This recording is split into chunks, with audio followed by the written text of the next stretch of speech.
Sponsored by Midland. Communication for every adventure. The industry leader in radio communication technology and innovation for over 50 years.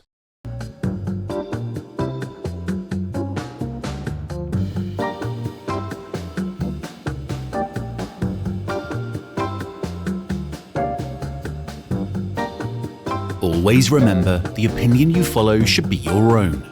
Just consider the things stated here to be a second opinion from a complete stranger online. Hi, my name is Phil from Waypoint Overland, and you're listening to Random Waypoints. All right, so here we go. Welcome to another episode of the Random Waypoints podcast. We'll be doing an episode every week, so like, share, and subscribe. You can hit the notification bell to make sure you don't miss an episode. Later in the show, we'll be answering a viewer's question as a part of Taste Test, looking at some gear to enhance your experience in the outdoors, and we'll have another installment of a segment called Waypoints that deals with navigation and planning itineraries for the overland traveler. Also, I'll share another one of my random lists. You don't want to miss this one, so stay tuned. But first, let's look at the news. During this segment, we'll cover various topics with a connection to overlanding in some way. It could be land use news regarding the national parks or the Bureau of Land Management. We'll keep you up to date on any auto industry news when it pertains to relevant and potential overlanding vehicles. There will be camping and outdoor industry news, as well as photography and video, fishing, hiking, and on and on. Now, here's the news. A new Overland event was just announced. In West Mineral, Kansas, May 14th to the 16th, there will be the Big Iron Overland Rally. This is from the guys behind Midwest Overlanding and Off-Road Expo in Springfield, Missouri, which was just held this last February. Big Iron Overland Rally, according to event organizers, is a 3-day weekend campout and concert experience at the Big Brutus Historic Landmark. This event will have many activities for family fun as well as performances from many great local artists. Products, merchandise, and food vendors will be on display. You can learn more at BigIronOverlandRally.com. Canoe, an American manufacturer of electric vehicles, unveiled images of its first electric pickup truck, appropriately named the Canoe Pickup Truck. Canoe designed it to remain as flat as possible by not using standard steering columns and shock towers. Their platform utilizes steering and braking by wire, which allows for a flatbed size comparable to America's best-selling pickup truck on a smaller footprint. According to Canoe, this also makes the pickup truck easier to maneuver and park in any terrain. They say pre-orders will start in the second quarter of this year, and the truck's delivery in early 2023. Executive Chairman Tony Aquila said in a statement that this truck is as strong as the toughest trucks out there and is designed to be exponentially more productive. We made accessories for people who use trucks, on the job, weekends, adventure. You name it, we did it because it's your platform and she's bad to the bone. Highlights include 200 miles of range on a charge, 600 horsepower and 550 foot-pounds of torque, and a payload capacity of up to 1,800 pounds. Canoe Incorporated is located in Torrance, California. In my opinion, the workstations, bed extension, lights, and power outlets could make it a strong contender for overlanders considering electric vehicles in the future. Now it's time for another random list. Random Lists is all about lists Waypoint Overland has created on an array of topics, such as top 5 national parks, top 10 trails in the United States, top 10 fill in the blank. I think you get it. Some lists will be pure fun, and others very informational. But they all will have a connection to overlanding in some way. We're very interested in hearing your suggestions for upcoming lists in the comments. Now, here's our random list.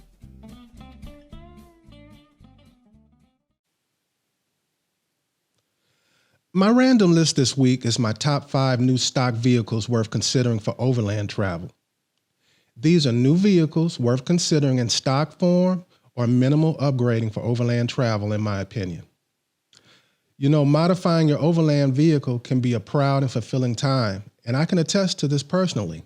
I even enjoy watching other overlanders' rigs evolve, but there are many risks that come with those vehicle upgrades. One is you're betting that your upgrades trump the research and development teams your particular vehicle employed to design your vehicle. And more than likely, you'll be putting your vehicle under maximum stress levels. You can make a bad decision on an upgrade that fails and your epic journey is derailed, or worse, you end up somewhere remote and stranded. Most vehicles that I've encountered on the trail that have suspension failures are heavily upgraded vehicles that in appearance look indestructible. I've seen people do things to their rig that they never really were able to correct and ruined their driving experience forever. All the rigs on my list would be considered ready for overland travelers, stock from the auto lot. The list was derived from my personal experiences, Auto Insider info, and opinions from reading articles and research. So with that, in no particular order, my first vehicle is the Jeep Wrangler. The Jeep Wrangler comes in at around $43,500, and the bottom line is there are not many places you can't go in a stock Wrangler. They're extremely capable right from the factory. The Jeep Wrangler is a regular off-road comparison winner, an SUV of the year winner by auto magazines, off-road experts, and owners like me. And now the engine options available include an electric version. I have at number 2, the Toyota 4Runner TRD Pro at around $55,000. It has a good payload, smooth ride, and a beefed up drivetrain. There hasn't been many updates, and that's because it's a tried and true dependable vehicle with a loyal following. The 4Runner has long been a favorite of off-roaders because of its perceived reliability and large aftermarket support. With the TRD Pro model, you don't have to modify your 4Runner because it's capable out of the box. Some highlights of the TRD package is Fox racing shocks, a locking rear diff, a snorkel, and Toyota's multi-terrain select system. I have at number 3, the Jeep Gladiator at around $45,300. Almost the same story as the Wrangler. A stock Gladiator will get you just about anywhere you want to go. However, it has a longer wheelbase, so you'll be using those skid plates more frequently. It has a good payload capacity for its size, with a segment best 4-wheel drive payload of up to 1,200 pounds. Overlanders have a choice of the Rubicon or the Mojave edition of the Gladiator.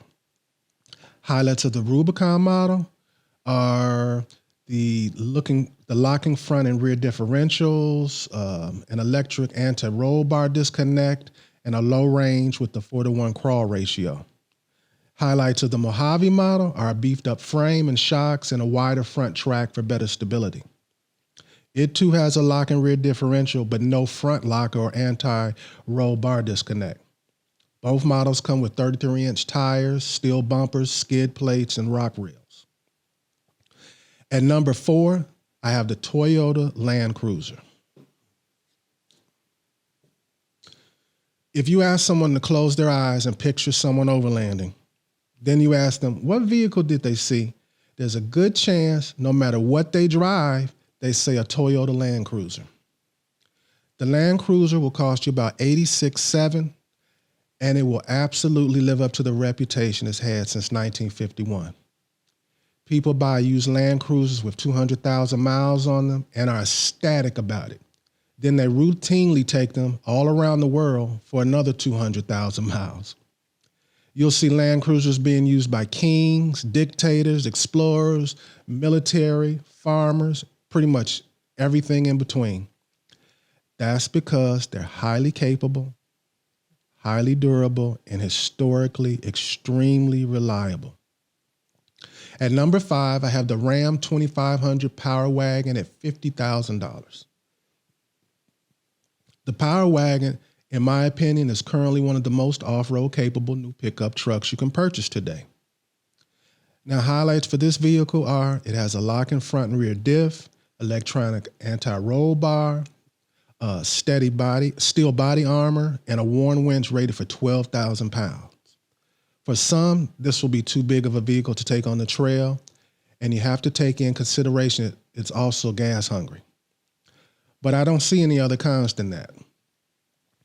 Now, I want to talk about NOCS binoculars. After you have all the essentials on your list for an overland journey, I recommend augmenting that list with some things especially for your enjoyment. Things that will add to the experience. If you can combine other benefits, it's a bonus.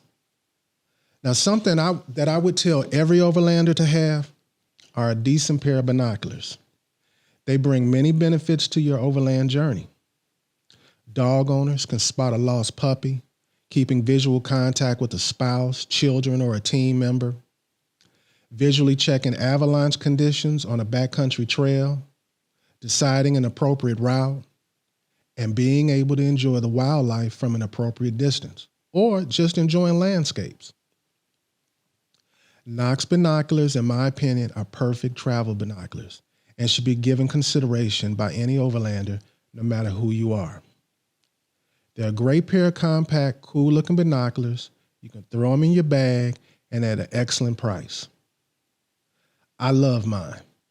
These are mine right here. Now, I own other binoculars that I have no complaints about, but they're expensive and they're heavy. So I basically treat them like museum pieces. Now the NOCS, at a suggested retail price of $89, I find myself actually using them and taking them everywhere. They're light, small, waterproof. They're perfect for a hiker, kayaker, backpacker, or just hitting the beach. Now, living here in the Pacific Northwest where we get tons of rain, being waterproof is a requirement for me. But what I like now is I have a pair of binoculars that look cool in any environment. Sometimes you just want to look like you don't want to look like you're on a special mission. That actually had a lot to do with me wanting them. They had color options to please just about anybody. Now, these are 8x25, so I wouldn't recommend these for like a dedicated bird watcher. But with that, I've spotted many birds with mine. You can stash them in your glove compartment, console, or your jacket. Here's the measurements here. Now, these are called the standard issue, and they're waterproof at an IPX7 rating, which means that they can be submerged in up to 3.3 feet of water for 30 minutes. They're also nitrogen injected and sealed to prevent internal fogging. I have no hesitation using them in rain, snow, or any kind of weather. Another bonus that I really like is that the standard issue is designed for shooting smartphone photos through the eyepiece, with the NOCS serving as the equivalent of a 400 millimeter camera lens. You just twist out one of the eye cups and you can either hold your phone up to it, or you can get one of these holders and it'll hold it up there for you. I also like that they fit in the palm of your hand and that they have a thick rubber ribbing to ensure a good grip. They have a lifetime warranty against product defects, and they come with a 30-day return policy. I think for $89, NOCS is something you'll enjoy over and over again, and they'll accentuate your overland travel. Now let's find some waypoints. Waypoints. Waypoints will cover all aspects of navigation for the overland traveler. Navigation is the act or practicing of navigating, the method of determining position, course, and distance traveled.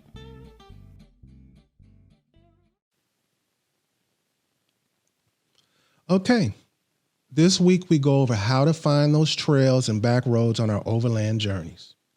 With all the planning we've been discussing, which is a good thing, you may be like me and have a desire to discover new trails along the way. How do you go about it? Well, there's enough GPS devices and mapping apps out there that today that is relatively easy to explore. I still marvel at Google Maps and the amount of information you can glean there. But my top recommendation still remains what it's always been. Ask somebody. Stop in a visitor center, a ranger station. Don't just grab a brochure and look at a display. Walk up to someone, tell them what you're about, and do they have any recommendations? When you're in town stocking up, be polite and ask about the surrounding area. Hopefully, they'll tell you one of their personal favorites, which is usually not in a brochure, and no amount of research would have told you about it. I've interrogated park rangers I encounter on the trail. I've done it when they're pumping gas in town. I see a local with a rig that looks like it sees trail time. I get to ask them questions. Last year, I was passing through South Dakota, and it was challenging to find any trails of any decent length. I complimented a lady on her rig at a gas station, and she made it clear that she owns it and she uses it. I told her about the journey I was on and what I was looking for. She suggested using the local farm roads that aren't on a map. She had me follow her, and she pointed me to where to enter and waved goodbye. I was able to take these long farm roads through sunflower fields along dirt roads for long distances across the state. There's no way without a local you would ever know this road exists. So talk to people. Now, I'm going to recommend Google Maps. This has changed my planning in so many ways beyond just finding a trail. The satellite imagery, it allows me to look at areas and see the trails and see if they actually exist. The amount of pertinent information at my fingertips is still amazing to me. And if you have a Guide GPS subscription, you can access Google Maps through Guide GPS. Start now collecting locations when you hear about them. Start notating coordinates. They'll collect over time, and when you start planning an adventure, most of the info you need is already in front of you. Many times, the trails I discover and decide to try are figured out as I approach the area. So part of finding or discovering trails is having detailed mapping information at your fingertips as you go along your journey. To make sure that happens, I use a dedicated GPS unit as well as a dedicated tablet that has all my maps, trails, routes, campsites, and anything of any note on it. I've downloaded Google Maps, Guide GPS, including all the layers and several other mapping apps for the whole US and Canada. And yes, it takes forever to do that. If you decide to use a dedicated tablet and you haven't purchased one yet, I recommend going with an Android. You can purchase the most powerful tablet you can afford and choose the smallest capacity storage and then add an SD card.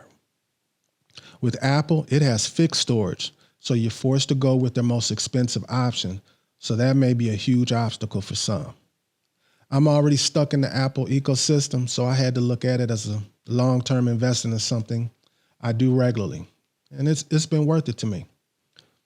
Also, if you get a tablet, I recommend getting one with cell service. It'll give you so many more options and capabilities if you do. This is the tool that helps me discover on the road, and the screen is big enough to see, to make decisions, and not drive off the trail. Many times I've been on my planned route but decided on going a completely different route because of the information I could pull up readily and see instantly. So a tablet with good mapping software is my second biggest recommendation for finding those unique trails and back roads as you go along your overland journey. You just need to pick a path amongst the waypoints. Next week, we'll get in depth on how to use Guide GPS and another app called NOCS Off-Road in your planning and as well as along your journey. Now let's get into a viewer question on taste tests. Taste tests. Taste test is where we evaluate the taste of a food product, whether on its own or compared with other products. Some taste tests will be conducted blind, while others will focus on a particular brand or item.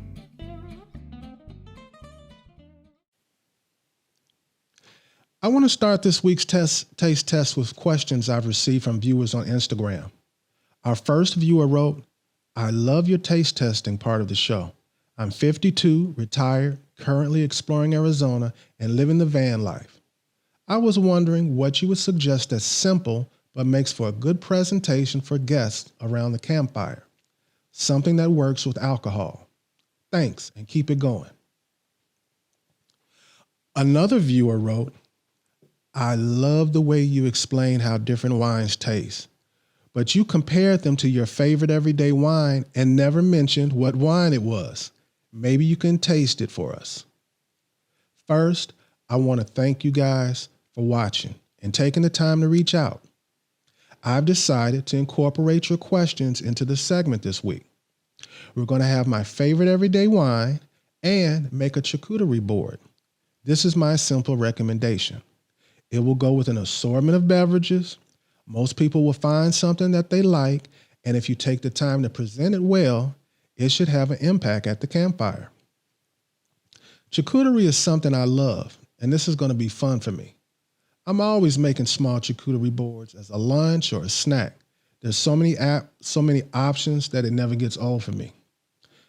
Now, charcuterie is a French term for a branch of cooking devoted to preparing meats, such as bacon, ham, sausage, terrines, pâtés, confit, mostly pork products.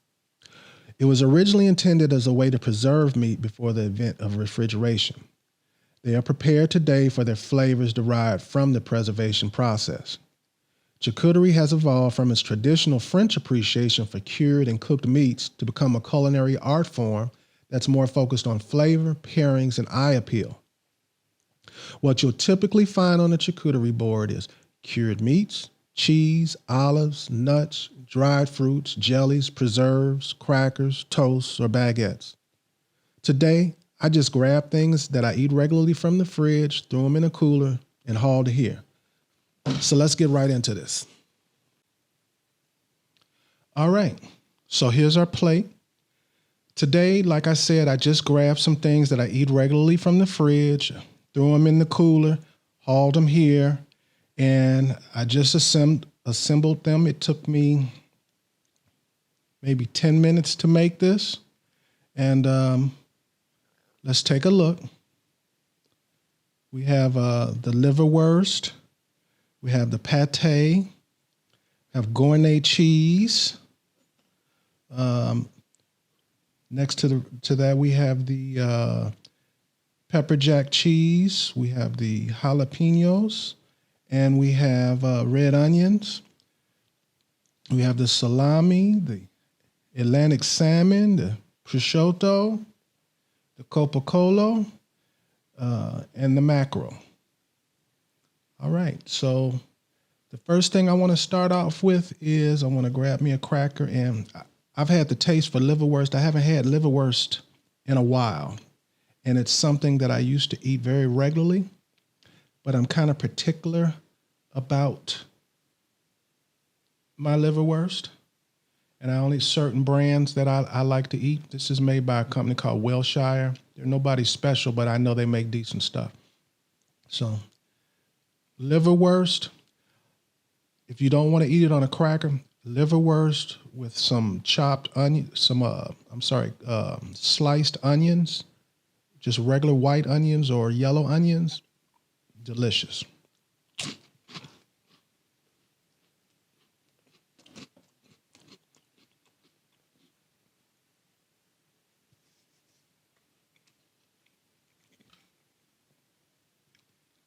Now, this was an answer to a question about something that you could present that would have some kind of impact. Now, I'm not saying this is supercalifragilistic special, but if you take the time to present it and you give all of these choices, I think people will be halfway impressed. They'll know that you took a little time and effort for them. And the thing about it that I like is, if you make a charcuterie board like this for a group of people and you don't really know who's all at the campfire, somebody's going to like something here. And if you have some vegetarians or some pescatarians, you just add more things for them that you think they'll like, because there's so many different things. Like I said, charcuterie used to be it was like a cooking art on how to preserve meats, but now it's more about showing off particular meats with other things on a board more so. It's kind of become more like an art more so than culinary. Now, hold on just a second. I left an ingredient. I'll be right back. Okay, so I had to get some soy sauce. It's an important ingredient to this, so I had to get it. I went all the way back to the car for it. Okay. Now, one of the other questions that I was asked was about what was my everyday wine. Well, my everyday wine is whatever my wife buys and pours every day. And this is our wine. It's a Menage a Trois. It's a red blend, and it's delicious, and that's why it's my everyday wine. It averages about $10 a bottle, which is, I think, a pretty decent price for a wine that you're going to be drinking every day. I think that's a budget-friendly price. And I don't know if they're still there, but me and my wife went to their actual winery in Napa Valley. Forget that name, that main road that you drive down where you pass all of the different wineries. It was on that main road. I can't think of what the name of that main road is. If you know, say it down in the description, or if you've been there. And you've probably heard of it. It's not like a secret wine. It's a pretty popular wine. They do well. But if you haven't heard of it, Menage a Trois, I highly recommend it. It's a good wine. Has a good smell. It has a fruity flavor.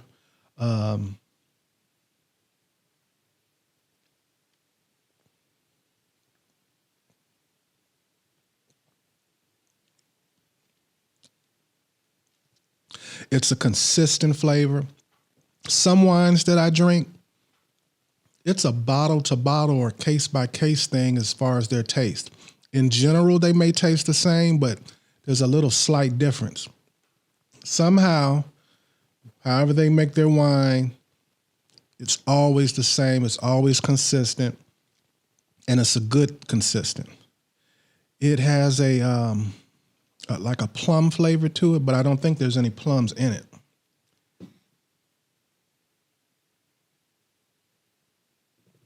Okay, it's going to take too much homework. I should have checked for that before, but it has like a dark plum taste. But it's a blend, so it's a mix of different red wines. It's a safe wine too.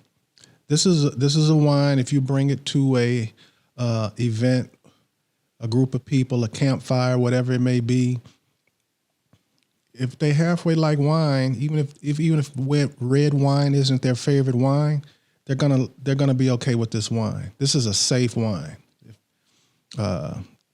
If I was in charge of a wedding reception and they said they need a red wine and we could only have one red wine, this is the one that I would absolutely pick, because I know that the only way you're not going to like it is you don't like red wine. That's the only way. It's a safe wine. It's no tricks. It's just a good, consistent wine. It's more on the fruity flavor side than it is on the alcoholic taste. You know how when you first take a sip and then like that aftertaste you get, and it's like a little alcohol type taste. You don't get that with this, and that's why I like it, because I can drink a whole bottle of this. I've done it many times, and it just goes down smooth. And I'm shocked, and I grab the bottle. I'm like, oh, I drank a whole bottle, and I'm not really a drinker. You guys are gonna get tired of me saying that I'm not a drinker. And he's like, he drinks every week, and he seems like he's doing okay, but I'm really not a drinker. And even though I'm calling this my everyday wine, I do not drink wine every day. It's usually when I'm sitting with my wife, like watching a movie, Like we watched a movie we had been waiting to come out on Amazon this weekend that we watched together, and we had a bottle of this wine, some sushi and some wine. Okay, so let's go back to this charcuterie board. Now, almost every basic charcuterie board has the salami, some kind of cheese, and then people go in different directions. I like a lot of seafood on mine, and I actually pulled back on that because I've had some of the products that I would normally have on here. I've shown you other weeks, so I didn't want to have it up here because I like to have like oysters, clams, mussels, all of them smoked out of cans. And I like sardines. I really like sardines. I like sardines when they pack them in hot sauce and mustard. I like them when they're just packed in olive oil. The rare time that I've had them, I like them cooked fresh. I've only had them cooked fresh twice. Once in Florida and once in, I don't remember. Okay, so we're gonna start eating some of this stuff. Now, I already told you about the pate. Now, the pate, that's gonna be one of the things that's gonna be iffy with some people. It has, if you've had liver, you have an idea of the taste. You don't know the exact taste, but you know the ballpark taste that I love. Now, I want to show you something that I make. This is something I eat regularly. I want you to check this out.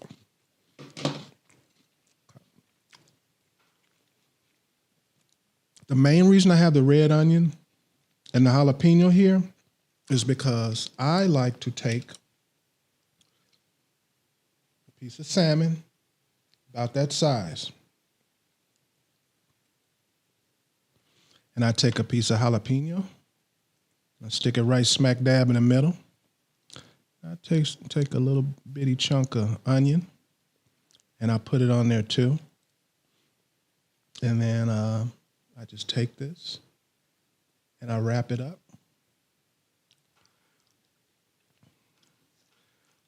And then I dip it in my soy sauce. The salmon with the red onion and the jalapeno with the soy sauce. It's a salty, savory flavor. It's delicious. If you like salmon, you're gonna love this. If jalapenos spice doesn't bother you, you're gonna love this.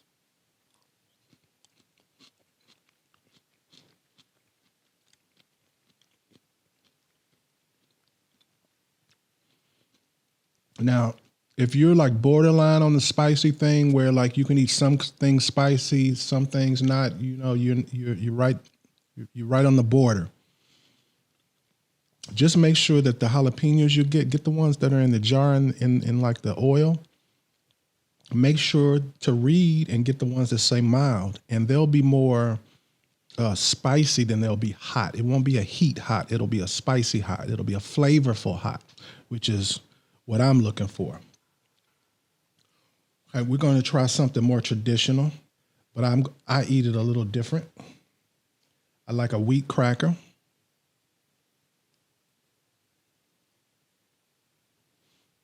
Yeah, I'm a sucker for red onion.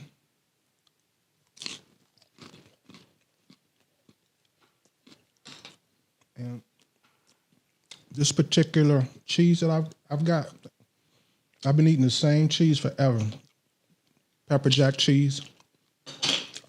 I like stuff with a little spice in it. Otherwise, the cheese is kind of boring to me.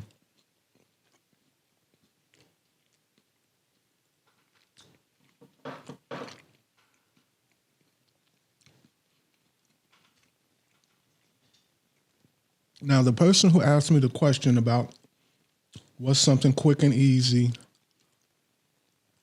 to serve at the campfire, you don't have to have this many things. I'd say minimum have 3 items, have at least one meat, one cheese and one other of something else that you think others would like. Or,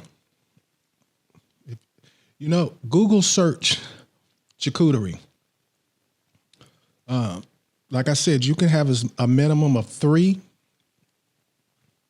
but I've seen spreads where there's literally 50, 60, 70 different types of choices of different meats and cheeses and pates and mousses and pistachio nuts and almonds and figs and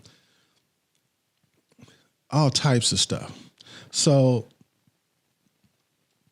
there's no limits to this. And in my opinion, it's very hard not to like a charcuterie board. It's just put the stuff on it that you like. If you don't like nothing up here that you see, that doesn't mean you don't like a charcuterie board. That means you don't like the charcuterie that I picked. So check it out. Even if you don't like what you see here, just check it out. This is a good thing around the campfire. And it'll be gone quick. And the cleanup, all you have to do is clean your board. Just clean your board and your knives and maybe some silverware. But most people will eat half the stuff with their hands.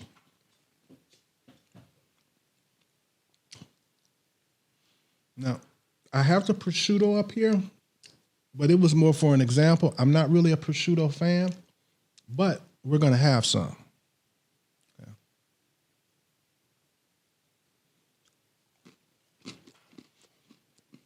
And when I say I'm not a fan of it, I'm not a fan of it in this form. I love it when it's used like as a flavor enhancer to something else. Well, not really of a fan of it here. I got a real good deal on it, so I just threw it in the cart. I get my groceries delivered from Amazon, and to make you spend more money, I feel like they have algorithms or something, and they'll suggest something that you normally like, that you want, and it'll be at such a cheap price that even though you weren't shopping for it that particular day, you're like, oh, let me get that. So, because I think it was like $1.99, and this particular prosciutto is like $12.99. So, and I wouldn't have got it otherwise. So, something else that I really like are pates. I love all kind of pates. I have a friend of mine, he lives in Maine, and he makes his own pates. I love pates. He makes good pates. I don't know anybody else who makes them, so I'm forced to buy them. I guess I could learn. I've watched on YouTube, and I don't think it's like a really hard process, but it's just not my thing. It's not exciting to me.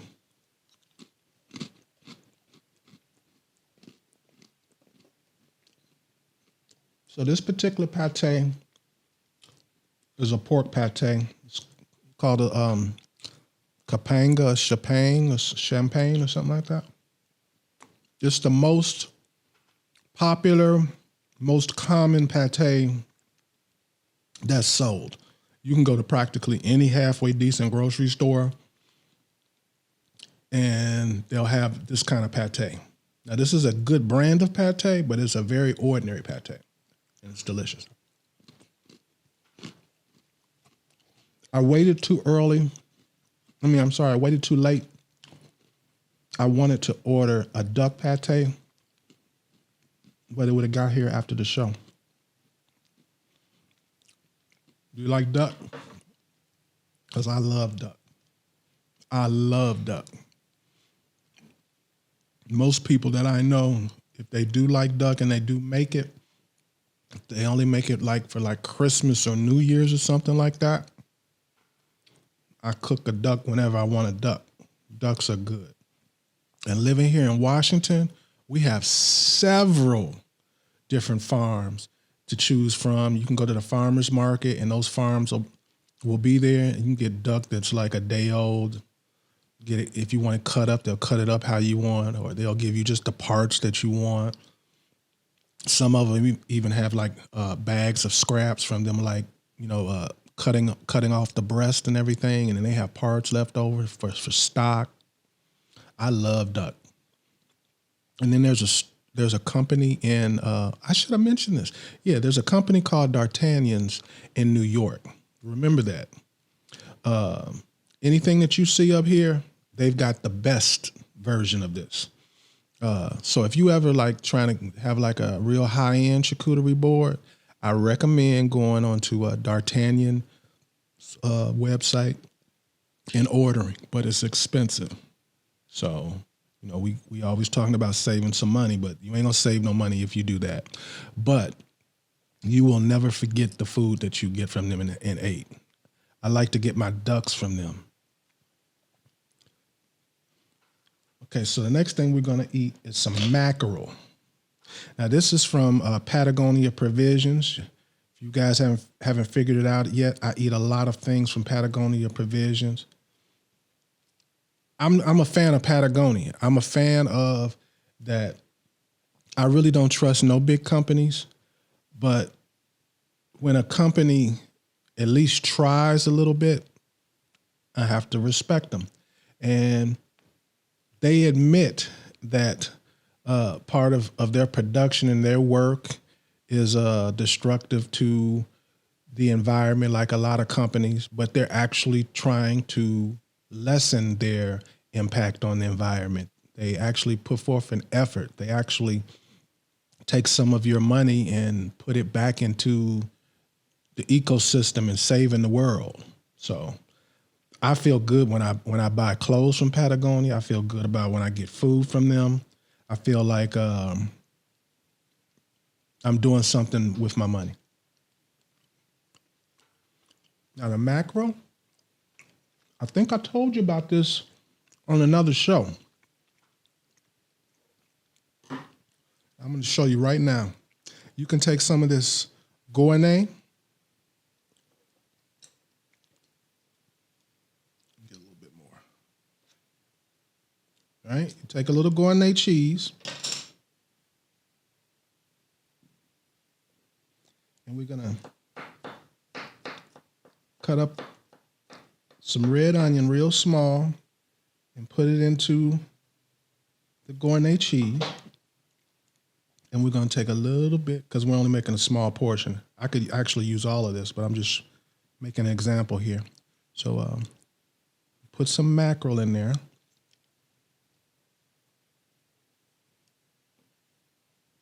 And you just mix it up. And I'm telling you, it's like a mackerel spread, but better. And you can make a sandwich. You can put it on a cracker. You can eat it like that. Now, the way I make mine, I also add jalapeno. Yep, I did tell you about this. I remember. I think a couple of weeks ago I told you about this. So I'm glad I get to show you now.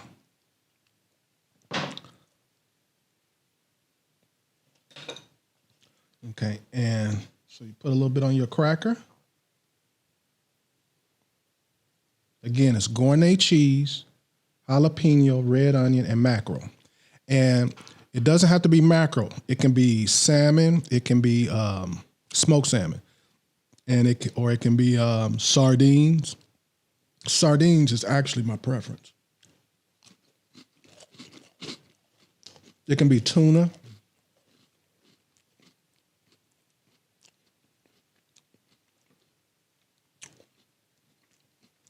And this is something, if you mixed up, it'll taste good. It wasn't hard to make. And it won't be the same old stuff that you eat all the time at camp. Something new. Something new. And, a lot of times something new means extra work. And I'm saying it's just different work. I'm not talking about doing more work. Just different work, different food, different preparation. I love this.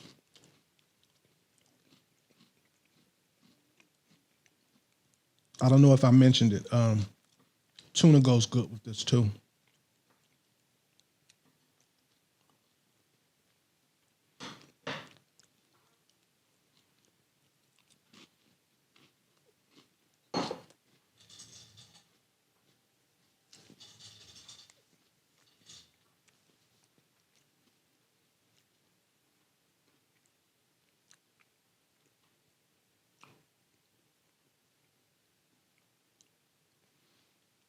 Now, another reason why I'm suggesting charcuterie boards is because we're supposed to be talking about people on an overlanding trip. So I don't want to suggest a bunch of fancy things to do that, one, you're not going to be able to find whatever it is that I'm talking about, or it's something hard to do. This is something that everything up here will, if your fridge went out or you didn't have ice, nothing up here is going to spoil. The cheese needs a little refrigeration. The pate would do better having some refrigeration. But if you like ran out of ice, you could go a day or two and the pates will be fine. You can go 2 or 3 days and the gourmet cheese and the pepper jack cheese will be fine. You can go 3 to 4 days and the salmon and the salami would be fine. The mackerel is in a can, so it'll definitely be fine. So what I'm saying is these are things that you can put in your fridge, can put in your cooler, can put in your dry box, and later on in the trip, pull them out. Or you can eat them right away. My point is that you don't have to plan to hurry up and eat them that first or that second day. And I do that. I like a good piece of fish. Fish is actually my favorite food. Seafood, I should say, is my favorite food. And I think it's time for me to try some more of this wine.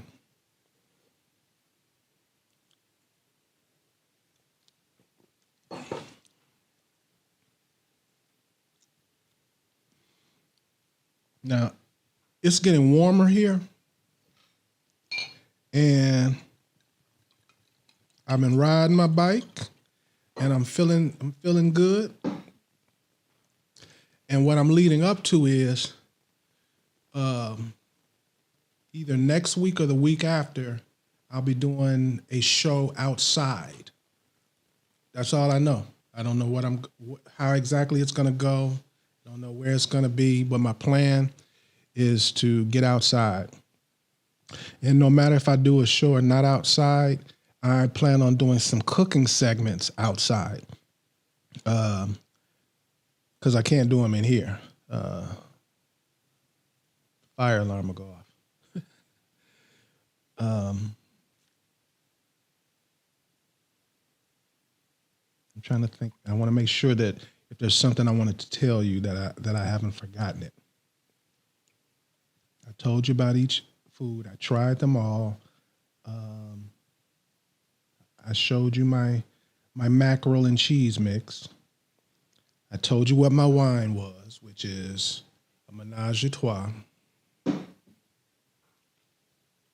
I hope that's not regional, but because I've been on the West Coast for a long time, and no matter where I go on the West Coast, I can find that wine. So I'm sorry if I recommended something that some of you guys can't actually get. It's a good wine. Usually, after whatever you see me drink, that's all I drink. But I'm not going to pour this out. I'm going to drink this. I have stuff that I have to do before I leave, and it's going to be a pleasure to drink this. I have a little cooler over there, so I'm going to put it there so it'll stay at a nice little temperature. I'm going to keep it open so it can air out some more.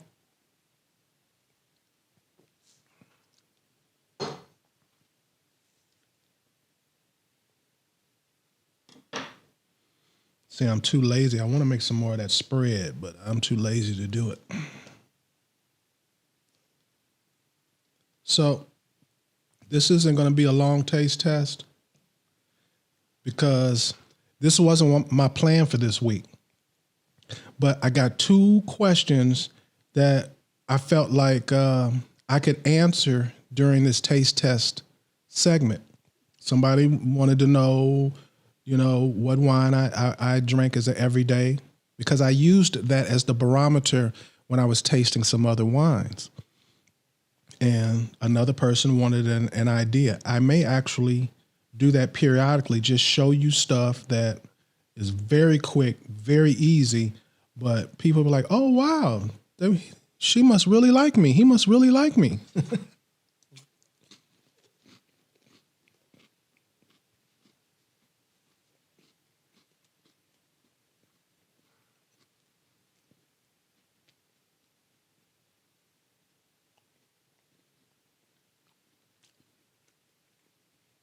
Like I said, most of this stuff, I just took it out of my out of my refrigerator.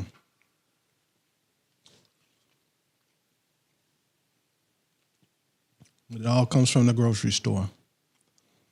And again, I'm rambling. That wraps up another episode of this podcast. We'll see you next week. I hope you like, share, and subscribe. And with that, I want everybody to stay safe, tread lightly, and hopefully I'll see you here or on a trail soon. Sponsored by Midland, communication for every adventure, the industry leader in radio communication technology and innovation for over 50 years. You have been listening to Waypoint Overland's Random Waypoints. Like, subscribe, and stay tuned for more.